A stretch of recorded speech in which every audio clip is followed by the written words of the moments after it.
Olá, tudo bem? Paz, tenho uma palavra de Deus para compartilhar com você. Muito importante, porque a palavra que fala comigo, que o Senhor falou comigo, e minha oração, que inclusive fiz antes de começar a gravar esse vídeo, é que ela fale a você também. Texto de leitura de 19 de janeiro, Mateus 23 e Gênesis 31, a leitura do dia. Mas o que eu quero conversar com você nessa reflexão é Mateus 23, de 1 a 12. Mateus 23, de 1 a 12. Se você puder acompanhar comigo na Bíblia, diz assim a santa e poderosa palavra de Deus.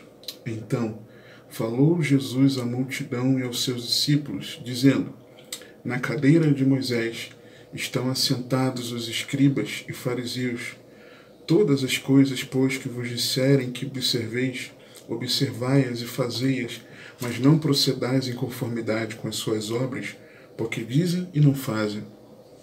Pois atam fardos pesados e difíceis de suportar, e os põem aos ombros dos homens, eles, porém, nem com o seu dedo querem movê-los, e fazem todas as obras, a fim de serem vistos pelos homens, pois trazem largos filactérios e alargam as franjas das suas vestes, e amam os primeiros lugares nas ceias, e as primeiras cadeiras nas sinagogas, e as saudações nas praças, e o serem chamados pelos homens, Rabi, Rabi. Vós, porém, não sejais chamados Rabi, porque um só é o vosso mestre. A melhor versão não diz que eu vou, né? A saber, o Cristo. E todos vós sois irmãos. E a ninguém na terra chameis o vosso Pai, porque um só é o vosso Pai, no qual está nos céus. Nem vos chameis mestres, porque um só é o vosso mestre, que é o Cristo. E aí uma melhor tradução, guia, né, ao invés de mestre. O maior dentre vós será vosso servo, e o que a si mesmo se exaltar será humilhado, e o que a si mesmo se humilhar será exaltado. Preciso conversar com você sobre o pecado do orgulho. O pecado do orgulho. No contexto amplo do capítulo, o Senhor Jesus está tratando sobre a hipocrisia dos fariseus, no contexto amplo. Primeiro, Jesus, dos versos iniciais, ele começa falando que, por terem o direito de ensinar a lei, eles tinham ali, os fariseus, vamos dizer assim, o direito legal do ensino, ok? O ensino oficial, assentando ali na cadeira de Moisés. Apesar deles terem esse direito, essa prerrogativa, eles ensinavam, mas eles não praticavam. Eles não praticavam, mas queriam colocar um fardo pesado sobre o povo, sem qualquer alívio. E é interessante que, no versículo 4, né, finalzinho, nem com o seu dedo querem movê-los. Né? Pensa no animal, exemplo feio, mas fardo é a carga. Pensa no animal de carga, onde você coloca peso, e o animal fica até meio torto, andando, quase não conseguindo andar direito. Então, é essa figura. É um servo, né, carregando a sua bagagem. E isso é total oposição que Jesus havia falado anteriormente, Mateus 11, 28 a 30. Vinde a mim todos os que estáis cansados e oprimidos, e eu vos aliviarei. Tomai sobre vós o meu jugo, e aprendei de mim, que sou manso e humilde de coração, e encontrarei descanso para as vossas almas, porque o meu jugo é suave e o meu fardo é leve. Em oposição ao fardo pesado da lei que era imposta ali pelos escribas e fariseus. E ler isso me fez lembrar de Romanos capítulo 2. Querer ensinar, cobrar, exigir algo de alguém e você não viver.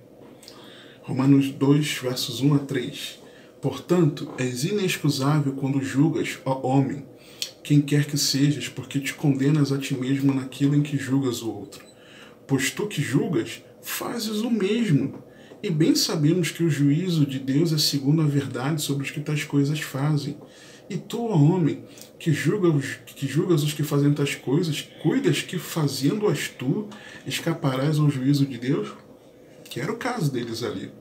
Aí depois pulando para versos 17 a 29 de Romanos 2. Eis que tu que tens por sobrenome judeu e repousas na lei, te glorias em Deus e sabes a sua vontade, e aprovas coisas excelentes, sendo instruído por lei, e confias que és guia dos cegos, luz dos que estão em trevas, instruidor dos nécios, mestre de crianças, que tens a forma da ciência e da verdade na lei. Tu, pois, que ensinas a outro, não te ensinas a ti mesmo? Tu que pregas que não se deve furtar, furtas? Tu que dizes que não se deve adulterar, adulteras? Tu que abominas os ídolos, cometes sacrilégio? Tu que te glorias na lei, desonras a Deus pela transgressão da lei? Porque como está escrito, o nome de Deus é blasfemado entre os gentios por causa de vós, porque a circuncisão é, na verdade, proveitosa, se tu guardares a lei. Mas se tu és transgressor da lei, a tua circuncisão se torna incircuncisão. Se, pois, a incircuncisão guardar os preceitos da lei, porventura a incircuncisão não será reputada como circuncisão? E a incircuncisão, que por natureza o é, se cumpre a lei, não te julgará porventura a ti, que pela letra e circuncisão é transgressor da lei? Porque não é judeu o que o é exteriormente, nem é circuncisão a que o é exteriormente na carne, mas é judeu o é no interior, e circuncisão a que é do coração, no espírito, não na letra, cujo louvor não provém dos homens, mas de Deus. Depois, Jesus ele conclui com 8 exemplos dessa hipocrisia, dos versos 13 a 33 de Mateus 23. Mas a semelhança do que Romanos 2 que eu acabei de ler para você, e essa hipocrisia de querer cobrar dos outros algo que nós não vivemos, que seja a nossa oração, a minha e a tua oração, nós continuarmos sendo alvo da misericórdia de Deus, pela qual qualquer traço de hipocrisia em orientar, ensinar, aconselhar, pregar, discipular, que isso seja arrancado do nosso coração, que se nós ensinamos, que nós pratiquemos, não sejamos hipócritas, que isso seja arrancado de nós em nome do Senhor Jesus. Aqueles homens, eles viviam, no contexto do capítulo 23, tem 8 repreensões do Senhor. Ai de vós, ai de vós, ai de vós. E na maioria deles os chamando de hipócritas, e 7 delas, se eu não me engano. Eles viviam uma religiosidade exterior, sem uma genuína transformação interior. Romanos 2, nós lemos, não teve a circuncisão do coração, aqueles que querem a glória dos homens. E a outra oração importante que nós devemos fazer é pedir que o Senhor nos sonde e arranque de nós toda e qualquer motivação errada naquilo que nós fazemos para o Senhor, por meio do Senhor e pelo Senhor, para que de fato isso seja no Senhor. O orgulho é a raiz dessa hipocrisia. Romanos 2 nos mostra isso claramente. Querem louvor dos homens. Orgulho é a raiz de que eles cobravam dos outros, mas eles não praticavam. E eu enxergo aqui, no miolo do texto, do capítulo 23 de Mateus, eu enxergo que o coração, o núcleo central, é o orgulho. Eu enxergo isso dos versos 5 a 12. Porque, primeiro, eles queriam a aparência de piedade, como no versículo diz, e fazem todas as obras a fim de serem vistos pelos homens, pois trazem largos filactérios e alargam as franjas das suas vestes. Os filactérios, o termo, traduzindo, ele tem a ver com proteger, com proteção. Eles usavam, de fato, os filactérios como uma espécie de amuleto. Por quê? Com base em textos de Êxodo, de Deuteronômio, em que Deus instruía a colocar, atar a palavra na cabeça, na testa, nas mãos, eles literalizaram, né? Fizeram daquilo tangível, eles amarravam uma espécie de caixinhas ou rolos com textos. Na testa, se eu não me engano, eram 4 e na mão 1, né?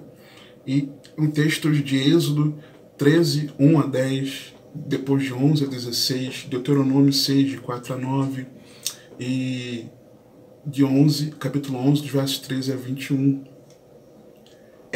Eles quererem mostrar que eles guardavam aquele ensino.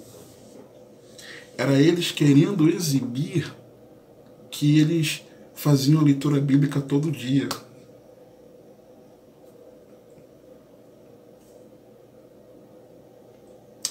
É eles quererem mostrar para os outros que eles entenderam do que a Bíblia estava dizendo na meditação, ou o que ouviu durante a pregação. É querer mostrar que sabe e valoriza o que de verdade deve ser valorizado, mas querer mostrar isso. As franjas, eles aumentavam as franjas, largavam as franjas também, nas vestes, era com base na palavra. Até o próprio Senhor usava, né, essas franjas ou borlas ou orlas no vestuário, numa aparência de piedade. Eles colocavam filactérios largos e alargavam as franjas, porque eles queriam a aparência de que eram servos de Deus, uma aparência de piedade. 2 Timóteo 3, 1 a 5. Sabe, porém, isto, que nos últimos dias sobrevirão tempos trabalhosos, porque haverá homens amantes de si mesmos, avarentos, presunçosos, soberbos, tendo aparência de piedade, mas negando a eficácia dela. Destes, afaste-se. Eu li o versículo 1 a 5, mas pulando algumas partes. Que Paulo, escrevendo a Timóteo, diz isso. Terão aparência de piedade, negando o poder, a eficácia dela. Será que nós não temos sido assim? Segundo, eu vejo que o orgulho é a raiz dessa hipocrisia, porque eu vejo um desejo de proeminência no verso 6, e amam os primeiros lugares nas ceias e as primeiras cadeiras nas sinagogas. Versículo 6, amar os primeiros lugares nas ceias era um lugar de destaque que tinha ali na ceia, de fato, realmente. E nas sinagogas, pensa nas igreja evangélica, onde você tem ali igrejas que colocam cadeiras no chamado altar, né? Para que as pessoas fiquem de frente para o povo, ali numa posição de destaque, de proeminência. Nós somos diferenciados em relação aos demais.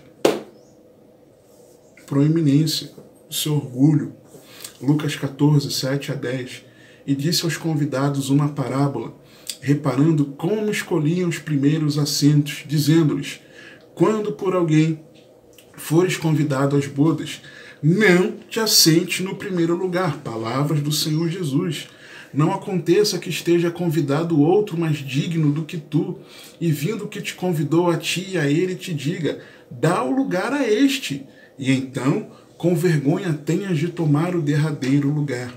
Mas quando fores convidado, vai e assenta-te no derradeiro lugar, para que quando vier o que te convidou, te diga: amigo, sobe mais para cima. Então terás honra diante dos que estiverem contigo à mesa. Terceira razão, porque eu vejo que o orgulho é a raiz desse problema aqui que Jesus estava combatendo, denunciando. Versículo 7, na parte A, é a questão do elogio.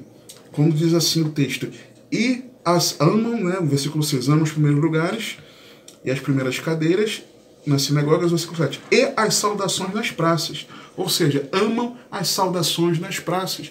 Que tipo de saudação é essa? Oi, a paz do Senhor. Não é esse tipo de saudação. É a saudação que os exaltava, que os elogiava. Sabe aquilo de você, do irmão contigo, você, o irmão, você vê irmãos, né? Às vezes é algo sincero, mas às vezes é uma bajulação. Em que sentido? Vai aí um verdadeiro servo de Deus. Olha, vai aí alguém cheio da unção de Deus. Tem gente que fala com carinho. E tem outros que falam para bajular. Agora, se a pessoa está falando por carinho ou por bajulação, aí é com cada um. Deus é que conhece o coração de cada um. O problema é quando aquilo entra no teu coração e você, de fato, eu sou alguém cheio do Espírito Santo. De fato, eu sou um servo de Deus. De fato, eu sou alguém assim. Eu sou alguém tranquilo, calmo. Realmente eu sou. Eu sou. Não, eu sou alguém inteligente, sábio. De fato, eu sou. Ama. Não é a saudação do cumprimento, mas anda aquela saudação elogiosa. Orgulho. Provérbios 27, versículo 2. Que um outro te louve, não a tua própria boca, o estranho e não os teus lábios. Mas olha o que o versículo 21 fala. Como o crisol é para a prata e o forno para o ouro, assim o homem é provado pelos louvores. Cuidado com os elogios. Cuidado. Cuidado. Cuidado. Cuidado com esse orgulho. Cuidado. É pecado elogiar? Não. Mas talvez, dependendo de quem vai receber elogio, está fazendo o outro pecar. E cuidado você em receber elogios. E eu já vou falar disso daqui a pouco. Experiência pessoal. Quarto lugar que eu enxergo que o problema é o orgulho, é porque eu vejo da parte B ao versículo 10 esse desejo de ser reverenciado. Por quê? Amam serem chamados pelos homens Rabi, Rabi. Vós, porém, não sejais chamados Rabi, porque um só é o vosso mestre, a saber o Cristo, e todos vós sois irmãos. E em algumas versões, em várias versões, eles não colocam esse a saber o Cristo, né? Se já fala lá embaixo no versículo 10 a referência a Cristo. Muitos entendem que, e por isso que algumas traduções não trazem o a saber Cristo, está se referindo ao Mestre, aquele que nos ensina todas as coisas. Quem é que nos ensina todas as coisas? Jesus disse que nos ensinaria. O Espírito Santo. Há estudiosos que interpretam que era um elogio comparável a você chamar algo que caberia ao Espírito Santo. E a ninguém na terra chameis vosso Pai, porque um só é o vosso Pai, o qual está nos céus, Deus Pai. Nem vos chameis guias, a melhor tradução no verso 10, porque um só é o vosso guia, que é o Cristo, o pastor, o sumo pastor. Então, há estudiosos que entendem que essa referência aqui é a referência àquele que eu chamo do Deus Trino, Deus Triuno, Pai, Filho e Espírito Santo, que é o Espírito do Pai e o Espírito de Cristo. É uma reverência que não é você tratar alguém como um professor, não é você tratar alguém como aquele que está te conduzindo, que está te pastoreando, que está te conduzindo, te liderando. Não é você deixar de considerar pessoas seus pais na fé. Claro que não. Vários outros textos na palavra, eles se alinham a isso, né? A tanto você ter mestre, a você ter pastores e a você ter pais na fé.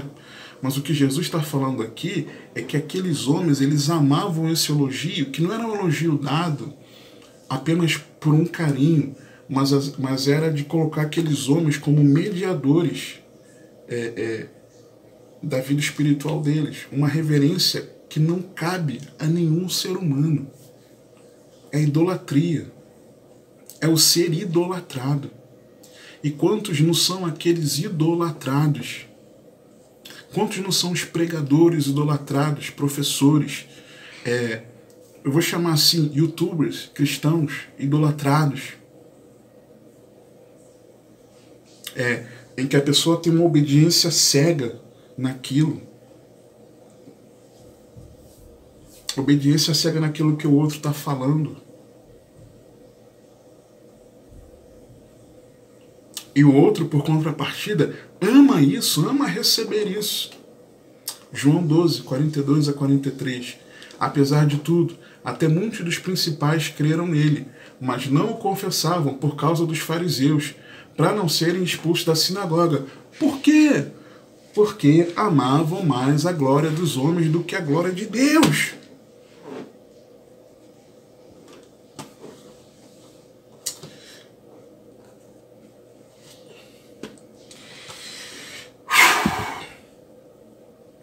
E aí, deixa eu contar um testemunho pessoal. No ano de 2014,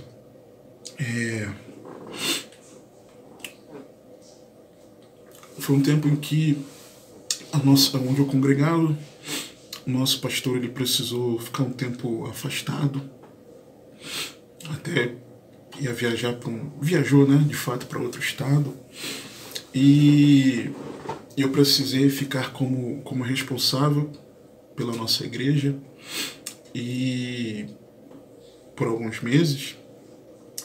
E naquele período foi um período que o orgulho ele veio com tudo no meu coração, porque eu comecei a me achar um pregador usado por Deus.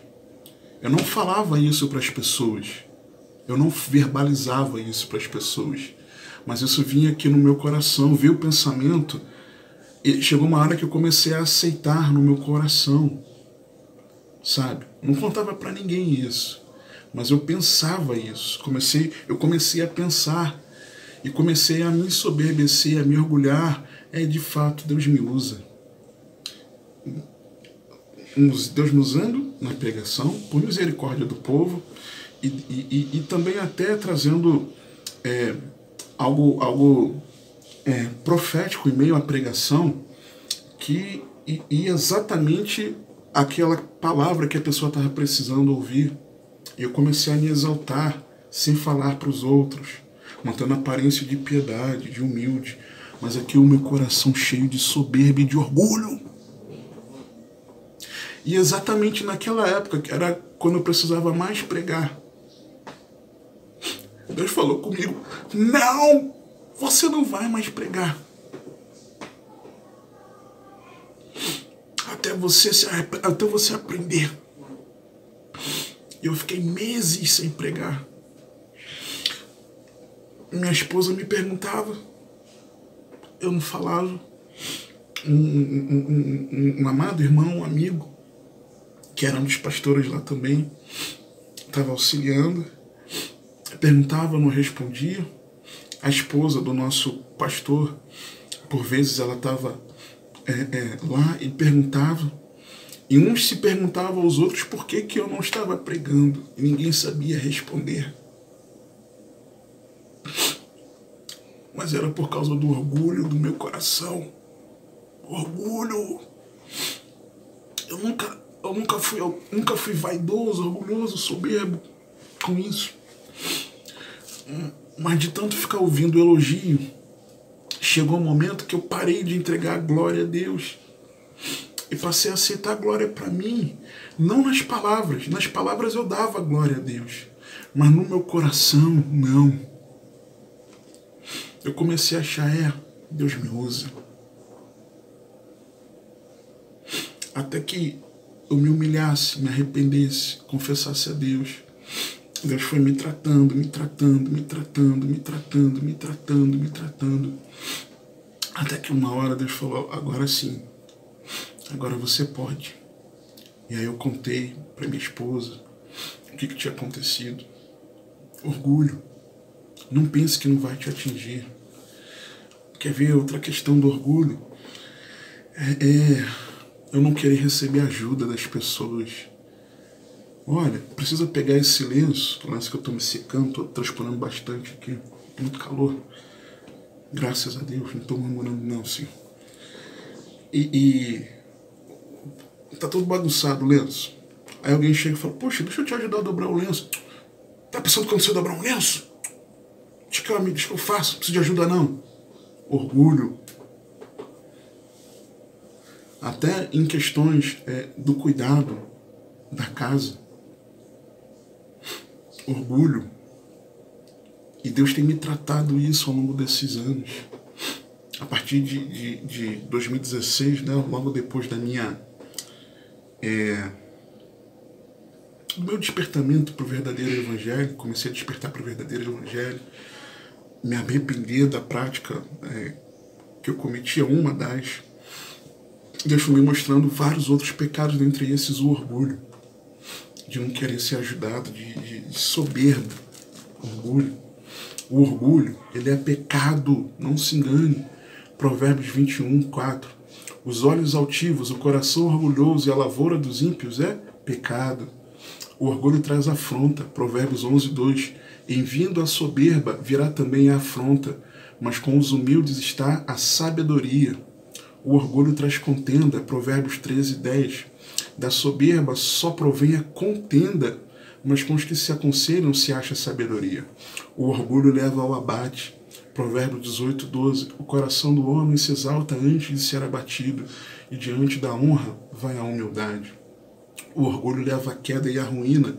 Provérbios 16, 18. A soberba precede a ruína, e a altivez de espírito precede a queda. O orgulho é do mundo. 1 João 2,16. Porque tudo que há no mundo, a concupiscência da carne, a concupiscência dos olhos, e a soberba da vida não é do Pai, mas do mundo. O orgulho é evidência de falta de temor a Deus. Provérbios 8:13. O temor do Senhor é odiar o mal, a soberba e a arrogância. Se você não odeia a soberba, você não teme a Deus. É simples assim. O mau caminho e a boca perversa eu odeio.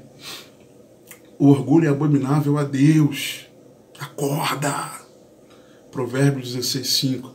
A abominação é ao Senhor todo o altivo de coração. Não ficará impune mesmo de mãos postas. O orgulho nos mantém longe de Deus. Tiago 4, 5 a 10. Ou cuidai vós quem vão, diz a Escritura, o espírito em que nós habita tem ciúmes? Antes ele dá maior graça. Portanto diz, Deus resiste aos soberbos, mas dá graça aos humildes. Soberbo, orgulhoso, Deus resiste. Sujeitai-vos, pois, a Deus, resisti ao diabo, e ele fugirá de vós.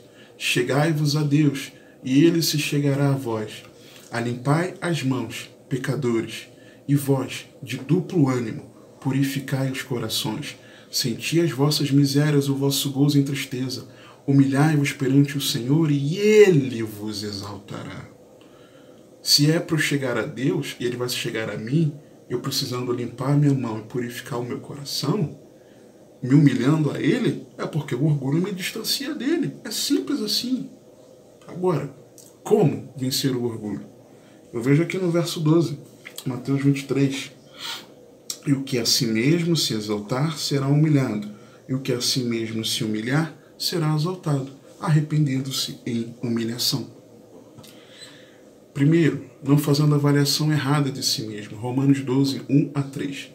Rogo-vos, pois, irmãos, pela compaixão de Deus, que apresenteis os vossos corpos em sacrifício vivo, santo e agradável a Deus, que é o vosso culto racional. E não sede conformados com este mundo, mas sede transformados pela renovação do vosso entendimento, para que experimenteis qual seja a boa, agradável e perfeita vontade de Deus. Por que eu devo renovar a minha mente e não me conformar com o mundo, sendo um sacrifício vivo, santo e agradável a Deus? Por quê? Porque pela graça que me é dada, digo a cada um dentre vós que não pense de si mesmo além do que convém. Antes pense com moderação, conforme a medida da fé que Deus repartiu a cada um. Pensar além do que você é você ser alguém orgulhoso, como o mundo. Como o mundo. Não vos conformei com o mundo, ou seja, não se ache além do que você é. Pelo contrário, seja um sacrifício vivo, santo e agradável a Deus. Esse é o contexto. Não faça uma avaliação errada de si mesmo. Segundo, considerando o outro superior. Filipenses 2, 1 a 11. Portanto, se algum conforto em Cristo, se alguma consolação de amor, se alguma comunhão no Espírito, se alguns entranháveis afetos e compaixões, completai o meu gozo para que sintais o mesmo, tendo o mesmo amor, o mesmo ânimo, sentindo uma mesma coisa. Nada façais por contenda ou por vanglória, mas por humildade. Cada um considere os outros superiores a si mesmo. Não atente cada um para o que é propriamente seu, mas cada qual também para o que é dos outros. De sorte que haja em vós o mesmo sentimento que houve também em Cristo Jesus, que sendo em forma de Deus, não teve por usurpação ser igual a Deus, mas esvaziou-se a si mesmo, tomando a forma de servo, fazendo-se semelhante aos homens, e achado na forma de homem, humilhou-se a si mesmo, sendo obediente até a morte, e morte de cruz. Por isso também Deus o exaltou soberanamente, e lhe deu um nome que é sobre todo nome, para que ao nome de Jesus se dobre todo o joelho, dos que estão nos céus e na terra, e debaixo da terra, e toda língua confesse que Jesus Cristo é o Senhor, para a glória de Deus Pai. Inclusive, que se dobrem os joelhos dos orgulhosos, dos soberbos, dos jactanciosos. Nós não podemos nos achar melhores do que os outros. Nós não podemos, mas que cada um considere os outros superiores a si mesmo. Terceiro, servindo em amor. Mateus 20, 25 a 28. Então Jesus, chamando para junto de si, disse: bem sabeis que pelos príncipes dos gentios são estes dominados, e que os grandes exercem autoridade sobre eles. Não será assim entre vós, mas todo aquele que quiser entre vós fazer-se grande, seja o vosso serviçal. E qualquer que entre vós quiser ser o primeiro, seja o vosso servo. Bem como o Filho do Homem não veio para ser servido, mas para servir e para dar a sua vida em resgate de muitos. Sirva em amor. Em quarto e último lugar, entregando toda a glória a Deus. Atos 12, 21 a 23. E num dia designado, vestindo Herodes as vestes reais, estava assentado no tribunal e lhes fez uma prática, uma preleção, um discurso. E o povo exclamava: voz de Deus e não de homem. E no mesmo instante, feriu o anjo do Senhor, porque não deu glória a Deus, e comido de bichos, expirou. Que nós, em primeiro lugar, nós nos arrependamos, não fazendo avaliação errada de nós mesmos, considerando o outro superior, servindo em amor e entregando a Deus toda a glória. Que o Senhor te abençoe e te guarde, que Ele te conduza e governe a sua vida, porque você tem acesso.